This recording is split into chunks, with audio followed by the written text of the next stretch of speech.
need this bag.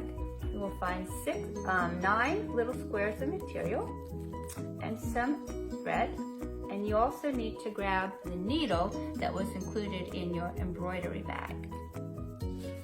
Okay, so the first thing you're going to do is take out your 9 patches of material, and you're going to lay them out in this kind of order. So this is a finished product. This is called a 9-patch quilt square, and they would make the colors from leftover clothing or worn out sacks.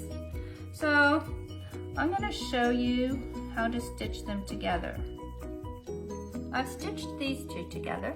Now you can use the stab method that we did with our embroidery. You go up and down and up and down. Or you can do a different kind with this. So what I want to do to get started is to take 2 of mine that are together, and I want to put the pretty sides facing each other. So I would take this one and fold it over here. Or I would take this one and fold it over here. Now I want to take this one and fold it over here this way. Okay. Now I'm going to line these up pretty well. There we go. Now instead of stabbing this, I'm going to do a little running stitch on it. So I'm going to go up fairly close to the corner. Pull it up through. Make sure I don't have that doubled over.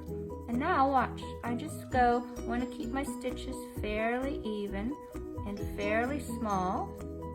And I'm just going to go back and forth, back and forth.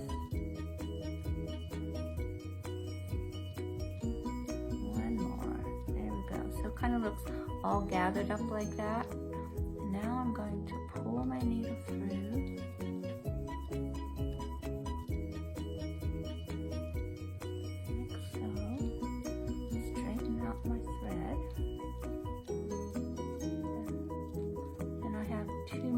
Together. When I open it up, I now have 3 of mine done. So continue on and have a great time sewing your 9 patch together.